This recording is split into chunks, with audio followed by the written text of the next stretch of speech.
In this next unit, we'll discuss why chattel slavery became the dominant labor system in many southern colonies. Part of the answer to this question is the growing dissatisfaction in British North American colonies over trade, territorial settlement, frontier defense, and self-rule, along with a growing mistrust between European leaders and colonists.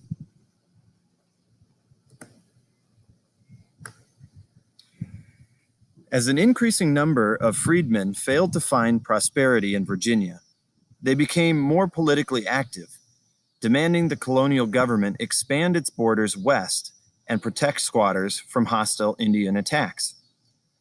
Radical political action by landless farmers threatened the power of the wealthy planter gentry. Fighting Indians was a costly adventure for colonies, and the natives had the upper hand in the Appalachian backcountry. But lawmakers did not want to lose their influence in the colonial government to the uneducated masses of the former servants who greatly outnumbered them. So, as a response to the threats of popular democracy, the legislatures disenfranchised landless whites, meaning they stripped the right to vote away from white men that didn't have their own property. Democracy, especially unrestricted democracy, was not something leaders of the colonies or even the United States embraced. In many places, white men without property would have to wait another 150 years before regaining their right to vote. In 1670, the Virginia Assembly disenfranchised most landless whites. Governor William Berkeley faced Bacon's rebellion in 1676, led by aristocrat and rebel Nathaniel Bacon. Virginia's desperate indentured servants became a powder keg of resentment. Disillusioned by their inability to acquire their dreams of property ownership in America, they became openly hostile towards the colony's government, who attempted to uphold treaties with Indian populations along the colony's western borders by preventing westward expansion and not retaliating against tribal attacks on squatters. Disenfranchised from participating in the colonial government that refused to act on their behalf, white landless farmers were driven into open rebellion in 1676 by a charismatic planter named Nathaniel Bacon. Rallying 500 men, Bacon formed a raiding party that attacked tribes that had been hostile to white squatters.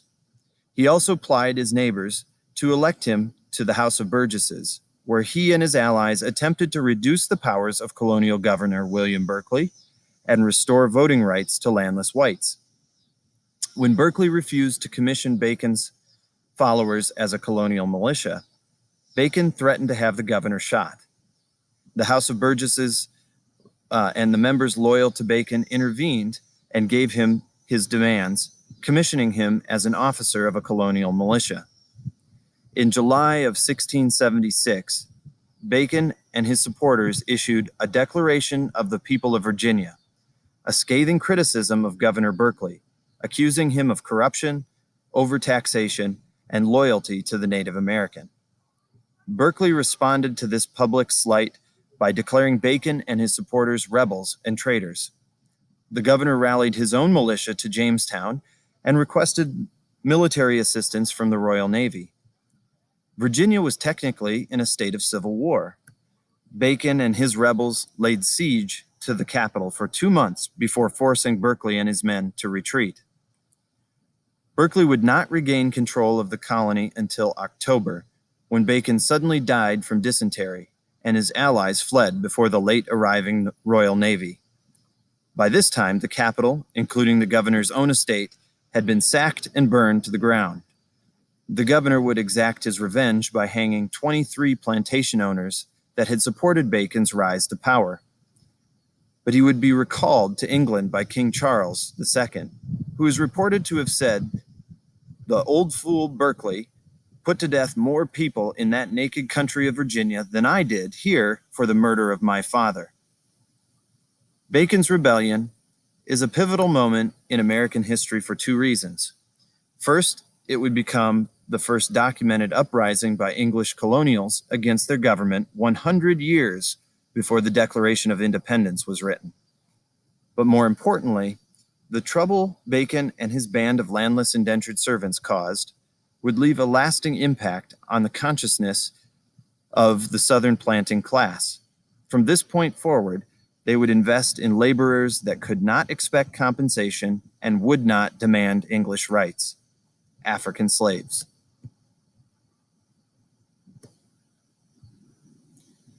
Before Bacon's rebellion, 50,000 African slaves constituted only about 7% of the British colonial population.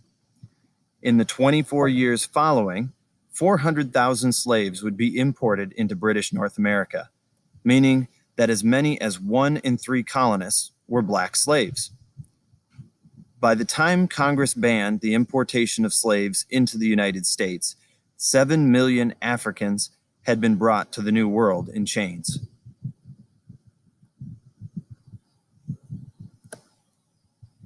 Rising wages in England shrank the pool of desperate men willing to come to North America as indentured servants, and political conflict with riffraff like Bacon's rebellion would make the planting class resistant to importing them anyway. By the mid-1680s, African slaves were being imported at higher numbers than white laborers. Human trafficking from Africa to British North America was further enhanced when Parliament ended the Royal African Company's monopoly of African exports and allowed any English merchant access to the British African colonies, including present-day Senegal and Angola, so long as they paid a 10% tax to the Crown on all the goods leaving their West African colonies, including human chattel.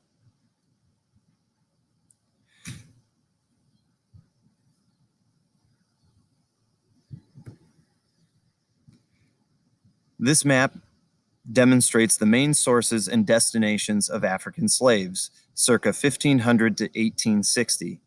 More than 3 centuries of African diaspora scattered blacks throughout the New World.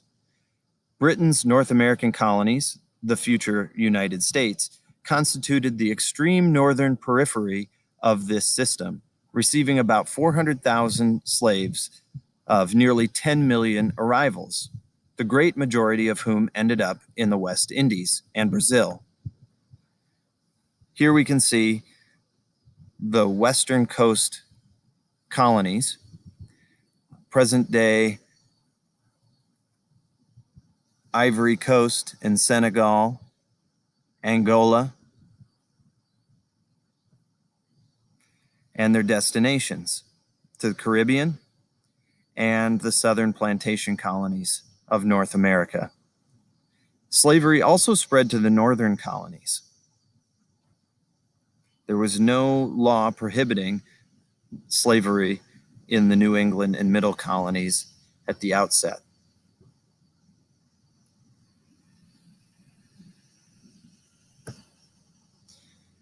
Slaves exported from the west coast of Africa were originally subdued and traded by coastal tribes that had become powerful due to their relationship with European traders.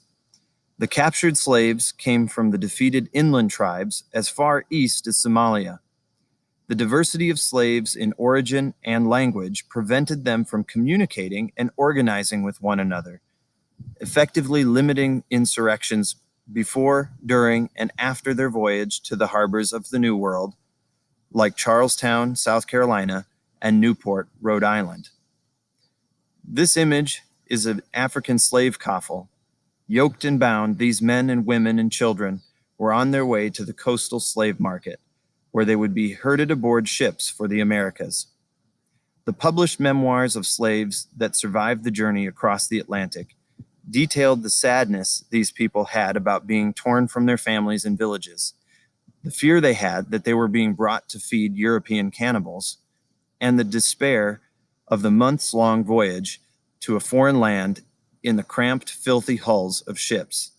In total, more than 2 million people died of disease and suicide on the trips across the Middle Passage.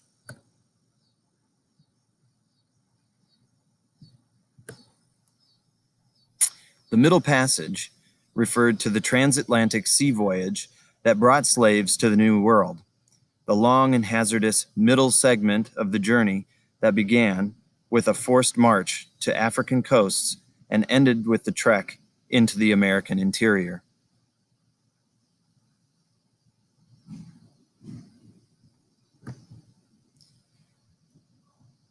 The Slave Ship Albatross, 1846. This eyewitness painting captures the dankness, gloom, and despair that reigned in the slaver's cargo hold.